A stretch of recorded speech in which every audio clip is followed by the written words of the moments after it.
The earth swallowed her son without ceremony, and Maggie Collins stood frozen as if her own heart had been buried 6 feet under. The Texas wind carried away her tears before they could fall, leaving only the hollow echo of a mother's silent scream. In Abilene's dusty cemetery, surrounded by weathered headstones and broken dreams, she faced the cruelest truth, that love could die with such devastating finality. Then a stranger's voice cut through her grief like lightning through storm clouds, offering something she never dared imagine. Subscribe to witness how one cowboy's bold promise transforms a mother's darkest hour into an unexpected dawn. The small wooden coffin seemed impossibly light as they lowered it into the Texas earth. Yet Maggie Collins felt as though the entire weight of the world had settled upon her shoulders. Her arms, which had cradled little Thomas through countless nights of fever and fear, now hung empty at her sides like broken wings. The September sun beat down mercilessly on the gathered mourners, but she felt nothing except the cold void where her heart used to be. Pastor Bishop's words drifted over the cemetery like tumbleweeds, meaningless sounds that couldn't penetrate the wall of silence she had built around her grief. The other women of Abilene stood in their black dresses, whispering prayers and casting pitying glances, but their sympathy felt as distant as the stars. She had dressed Thomas in his Sunday best, the little blue shirt she had sewn by lamplight, the tiny boots his father had bought before consumption claimed him too. Now both her men lay beneath this unforgiving ground, and she wondered if the earth would eventually claim her as well. The drought had lasted 3 months, turning the once green prairie into a wasteland of dust and despair, and it seemed fitting that her son should be buried in such barren soil. Her fingers clutched the small wooden cross she had carved herself, the rough edges cutting into her palm like the sharp reality of her loss. The wind picked up, sending grit into her eyes, but she refused to blink, refused to look away from the grave that held her entire world. As the last shovelful of dirt fell with a hollow thud, Maggie felt something inside her break beyond repair. The finality of that sound echoed through her bones, a death knell for the woman she used to be, the mother, the wife, the keeper of dreams. The gathered crowd began to disperse, their duty done, their consciences clear, leaving her alone with the fresh mound of earth and the weight of tomorrow. She had no family left, no relatives to take her in, no prospects beyond the small homestead that felt more like a tomb than a home. The bank would come soon enough, she knew, with their papers and their cold calculations, ready to strip away the last remnants of the life she had built with her husband. But she couldn't think about tomorrow, not when today felt like the end of everything. Her legs trembled beneath her black dress, the same dress she had worn to bury her husband 2 years ago, now serving its grim purpose once again. The fabric was worn thin at the elbows, patched and repatched like her heart, and she wondered absently if grief had a smell, something sharp and bitter that clung to cloth and skin. The cemetery stretched out around her like a field of broken promises, each headstone marking another story of love and loss, another family torn apart by the harsh realities of frontier life. She envied the dead their peace, their freedom from the crushing weight of memory and regret. The sun was beginning its descent toward the horizon, painting the sky in shades of amber and rust, colors that reminded her of Thomas's hair when the light caught it just right. He had been so small, so fragile, like a bird with broken wings, and she had fought so hard to keep him alive, to shield him from the world's cruelties. But in the end, her love hadn't been enough. It never was, never could be against the relentless march of fate. The fever had taken him slowly, day by day, until there was nothing left but the shell of the boy who used to laugh at her silly songs and beg for just one more story before bed. Now the stories would remain untold, the songs unsung, and the silence would stretch on forever. As the last mourner disappeared down the dusty road toward town, Maggie Collins stood alone beside her son's grave, a woman hollowed out by loss, wondering if she had the strength to take another breath in a world that no longer held any meaning. The voice came from behind her like thunder rolling across the plains, deep and weathered, and somehow familiar despite belonging to a complete stranger. "Mom, I know this ain't the time for words, but I got something needs saying." Maggie turned slowly, her movements stiff with grief, to find a tall cowboy standing at the cemetery gate, his hat in his hands, and his eyes fixed on her with an intensity that made her breath catch. He was older than her by perhaps a decade, with silver threading through his dark hair and lines etched deep around his eyes, the kind of lines that came from squinting into too many sunsets and carrying too many sorrows.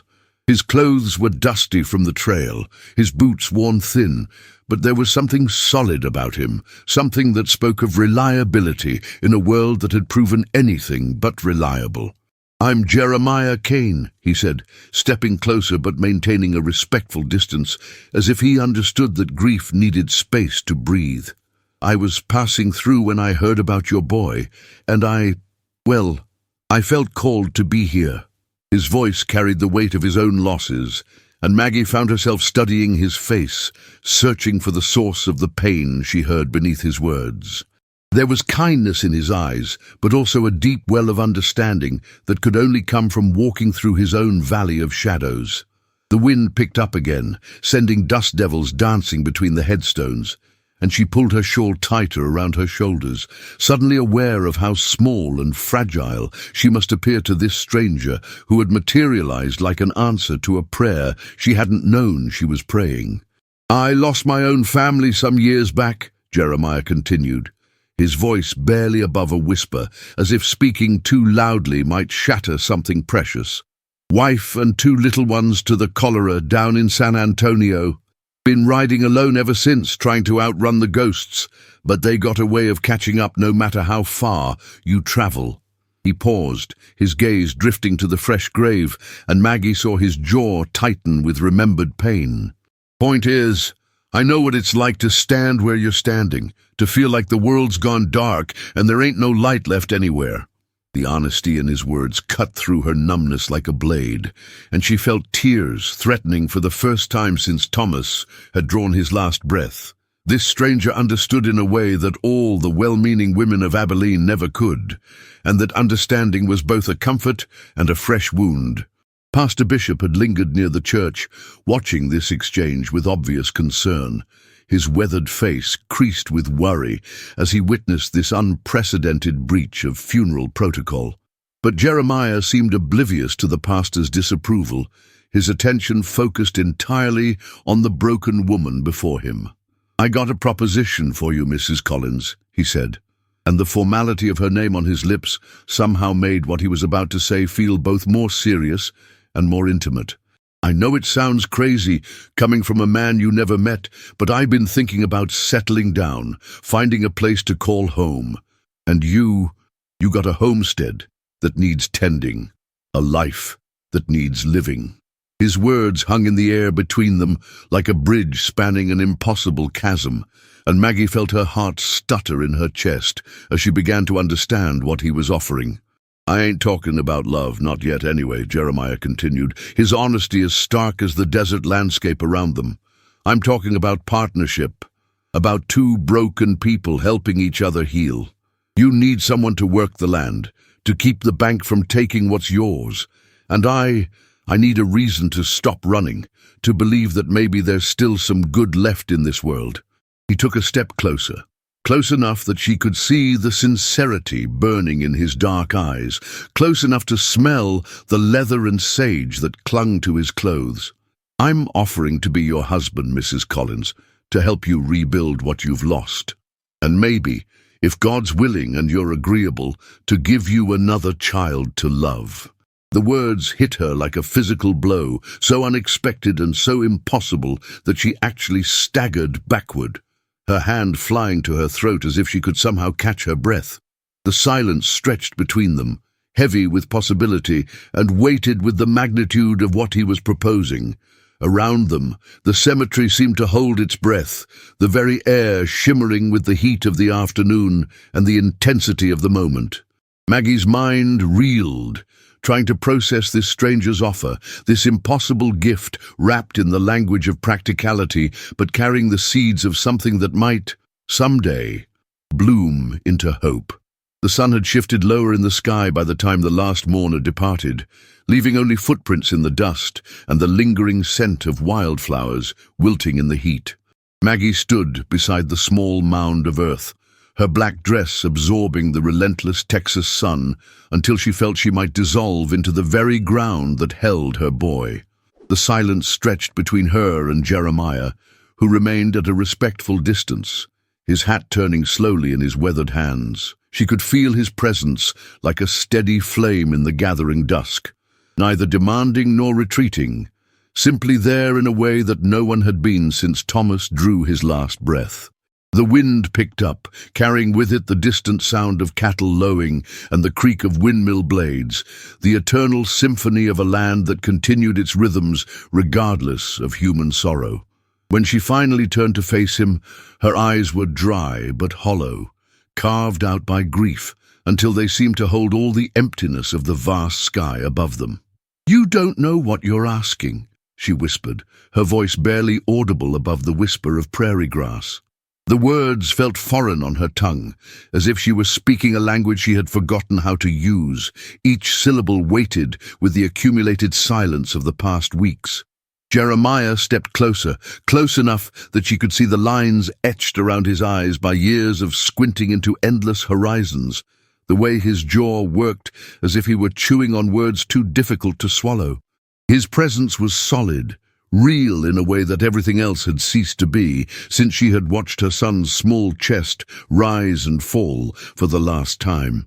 She found herself studying his face, searching for some sign of madness or cruelty, some explanation for why a stranger would offer such an impossible thing to a woman he had never met. Instead, she saw only a deep weariness that matched her own, a recognition of loss that spoke of his own buried sorrows, his own small graves left behind on trails that led nowhere and everywhere at once. "I know exactly what I'm asking," he replied, his voice steady as bedrock, each word carefully chosen and placed like stones in a foundation that might hold against any storm. "I'm asking if you want to live again, or if you want to spend the rest of your days tending a grave and calling it a life." The bluntness of his words should have stung, should have sent her reeling with anger or shame, but instead they settled into her chest like seeds, finding fertile ground in the aftermath of a fire. She felt something shift inside her, a tiny crack in the wall of numbness that had protected her from feeling anything beyond the basic necessity of breathing.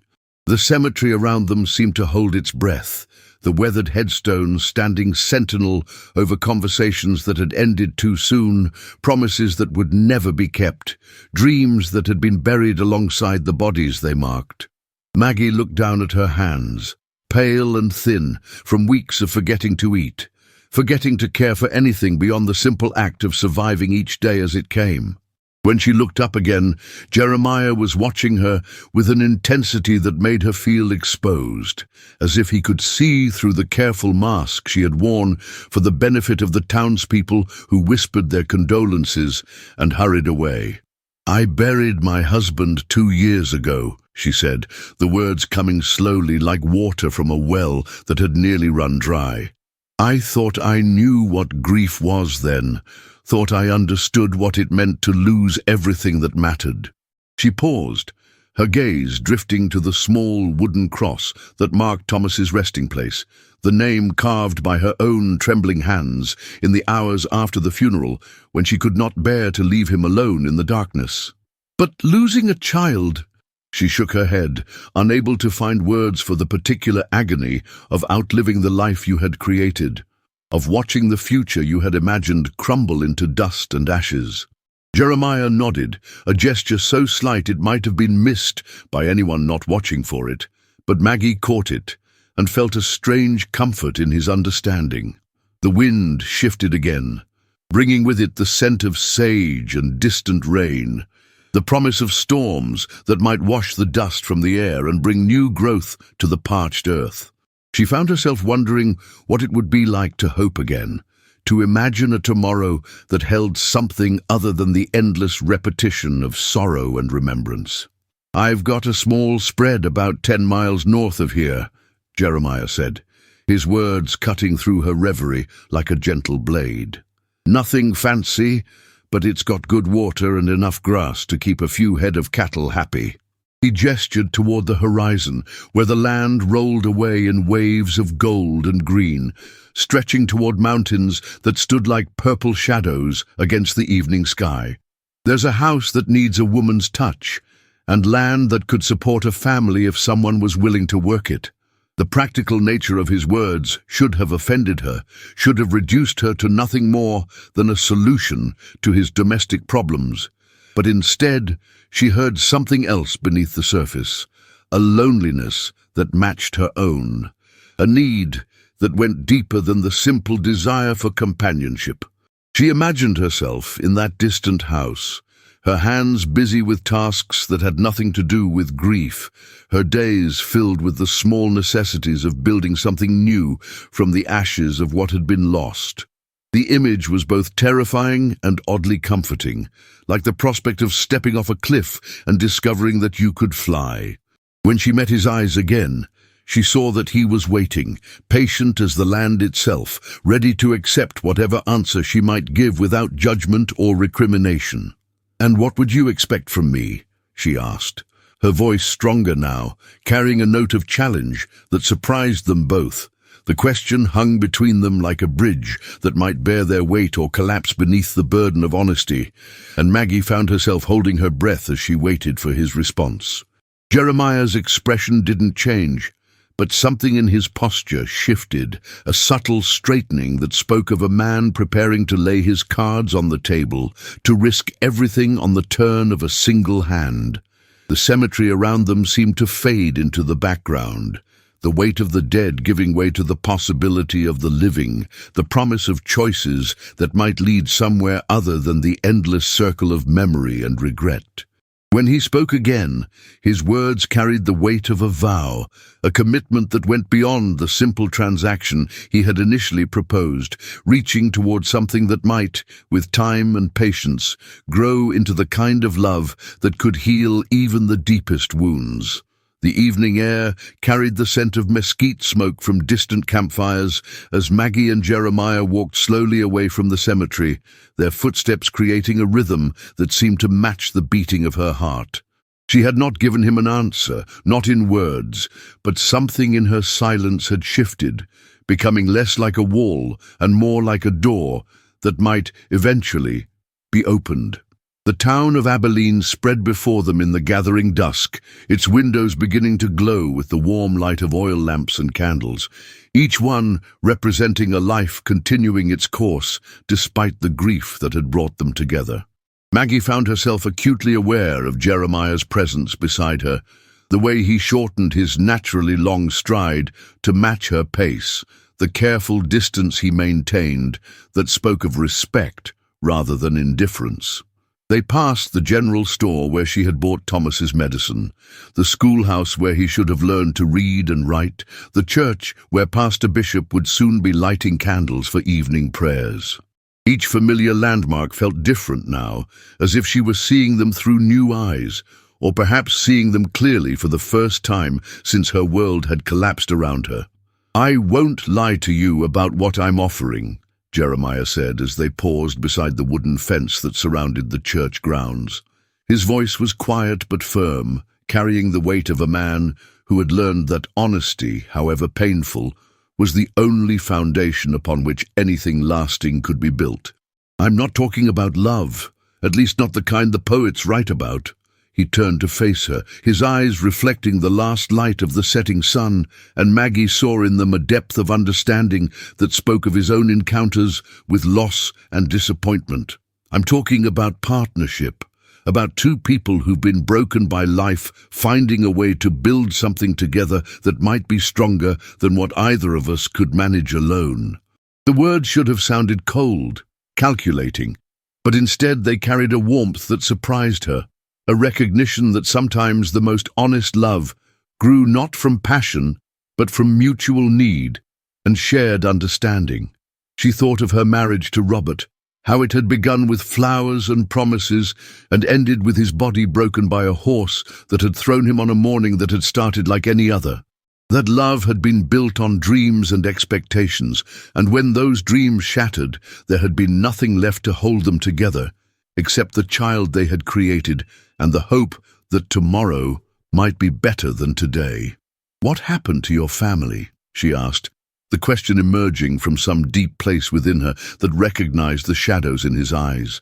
The careful way he spoke of building something new rather than reclaiming something lost. Jeremiah was quiet for a long moment, his gaze drifting toward the horizon where the first stars were beginning to appear in the darkening sky. When he spoke, his voice carried the weight of old pain, carefully contained but never fully healed, like a wound that had closed but left a scar that ached with changes in the weather. "I had a wife once, and a daughter," he said, each word measured and deliberate, as if speaking them too quickly might cause them to shatter like glass. "Cholera took them both in the space of a week, left me with nothing but a grave to tend and a future that stretched out empty as the prairie." Maggie felt her breath catch in her throat, recognizing in his loss an echo of her own, a shared understanding of what it meant to watch helplessly as death claimed the people who gave life meaning. The silence that followed was not uncomfortable but companionable, the quiet of two people who had walked through the same dark valley and emerged scarred, but somehow still breathing. "How long ago?" she whispered, her voice barely audible above the evening breeze that rustled through the cottonwood trees lining the church grounds. The question felt both intimate and necessary, a way of measuring the distance between his loss and hers, of understanding whether the wounds he carried were fresh or had begun the slow process of healing that time sometimes mercifully provided. 7 years, he replied, and something in the way he said it told her that he had counted every one of those years, had marked their passage like a prisoner scratching days on a cell wall. 7 years of drifting from one place to another, working other men's cattle, sleeping under other men's roofs, never staying long enough to put down roots or form attachments that might lead to more loss. His honesty was like a gift, painful but precious, and Maggie found herself grateful for his willingness to share the geography of his grief with someone who could understand its landmarks. She thought of her own wandering, not across physical distances, but through the rooms of her house, searching for some corner that didn't hold memories of Thomas's laughter or the echo of his small feet running across wooden floors. The idea of leaving that house, of stepping away from the careful preservation of her sorrow, was both terrifying and oddly liberating. "I don't know if I can be what you need," she said, her voice stronger now, carrying a note of determination that surprised them both. The admission felt like stepping to the edge of a cliff, acknowledging both her limitations and her willingness to consider the possibility of jumping. Jeremiah nodded, as if he had expected this honesty, had perhaps been waiting for it as a sign that she was truly considering his proposal rather than simply being polite to a stranger who had shown her kindness. "I don't know if I can be what you need either," he replied, and there was something almost like relief in his voice, as if the acknowledgement of their mutual uncertainty had somehow made the prospect of partnership more rather than less appealing. "But I know that what we're both doing now isn't working, isn't leading anywhere except deeper into the kind of loneliness that eats a person alive from the inside out." The truth of his words settled into her chest like a weight she hadn't realized she was carrying, the recognition that her careful tending of grief had become a prison rather than a memorial, a way of avoiding life rather than honoring the life that had been lost. The church bell began to toll the hour, its bronze voice carrying across the town and out into the vast darkness of the prairie beyond. 8 o'clock, the time when Thomas would have been settling into bed, when she would have been reading him stories about brave knights and distant kingdoms where good always triumphed over evil. Now the hour passed unmarked, except by the mechanical counting of time, another moment in the endless succession of moments that stretched ahead of her like an empty road. "If I said yes," she began, then stopped, the words catching in her throat like birds afraid to leave their cage. Jeremiah waited, patient as stone, giving her the space to find her way to whatever truth she needed to speak. If I said yes, what would happen to his memory? The question emerged from the deepest part of her fear, the terror that moving forward might somehow diminish what had been, that choosing life might be a betrayal of the love that had defined her existence for 6 precious years.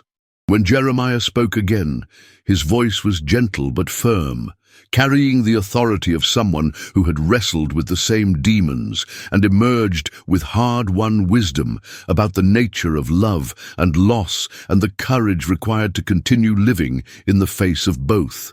The moon had risen full and silver by the time they reached the small house where Maggie had lived with Thomas, its familiar silhouette standing like a monument to all the ordinary moments that had once filled her days with purpose and joy.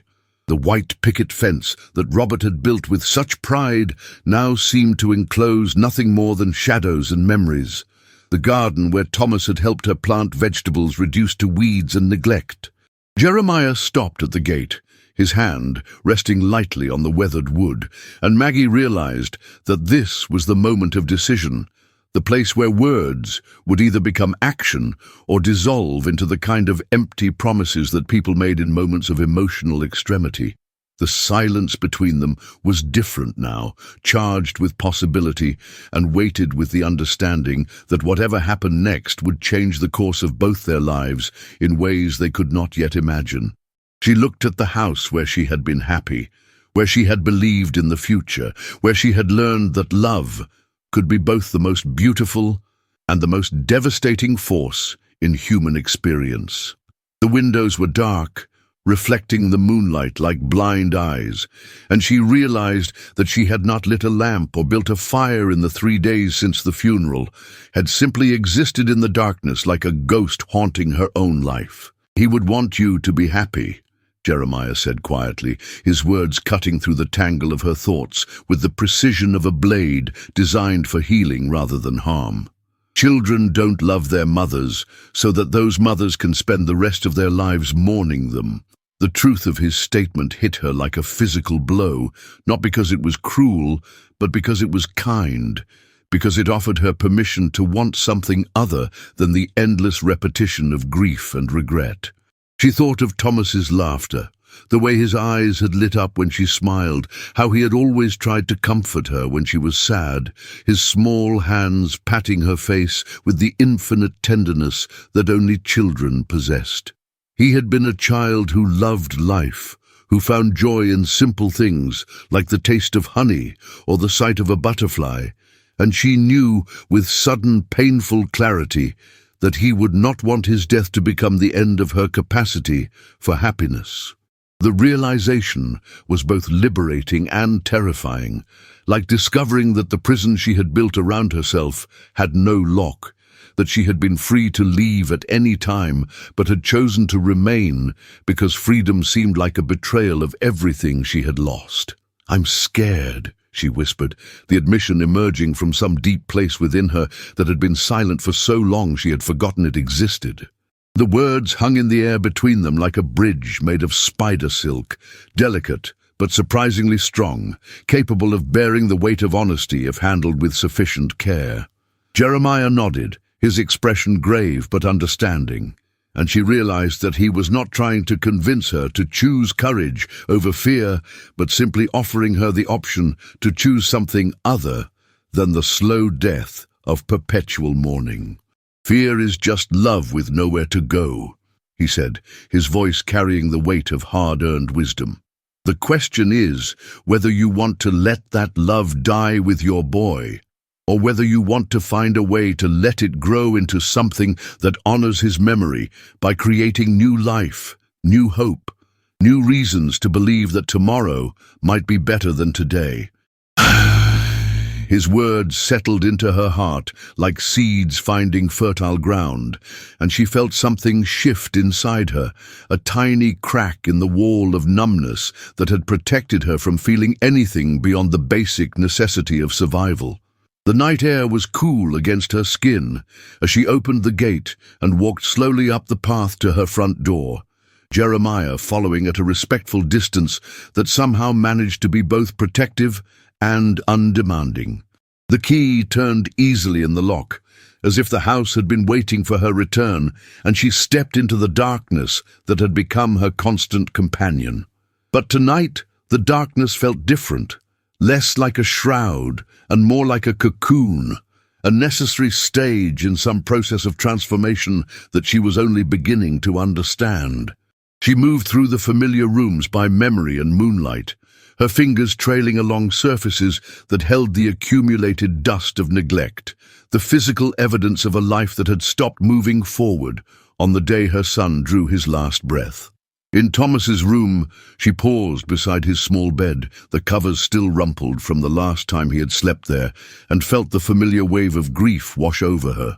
But this time, instead of drowning in it, she found herself floating, carried by the current towards some distant shore that she could not yet see but somehow knew was there, waiting for her to find the courage to swim toward it. When she returned to the front porch, Jeremiah was sitting on the steps, his hat beside him, and his face turned toward the stars that scattered across the Texas sky like diamonds on black velvet. He looked up as she approached, and she saw in his eyes a patience that spoke of a man who understood that some decisions could not be rushed, that the heart had its own timeline that bore no relation to the practical necessities of the world. "I need time," she said, settling beside him on the steps that Robert had built with such care, such hope for the future they would share. "I need to think about what it would mean to leave this place, to start over somewhere else, with someone I barely know." Jeremiah nodded, his acceptance of her need for time as natural as breathing, and she felt a wave of gratitude for his understanding, his willingness to let her find her own way to whatever decision felt right. The night stretched around them, vast and full of possibilities, and for the first time since Thomas's death, Maggie found herself able to imagine a future that held something other than the endless repetition of sorrow and remembrance. "Take all the time you need," he said, his voice quiet but firm, carrying the weight of a promise that he would not pressure her, would not try to force her into a decision that she was not ready to make. "I'll be staying at the hotel in town for the next week, helping Pastor Bishop with some repairs to the church roof." He stood slowly, retrieving his hat and settling it on his head with the practiced ease of a man who had spent most of his life under the open sky. "If you decide you want to try building something new, something that honors what you've lost while still leaving room for what you might find, you know where to find me."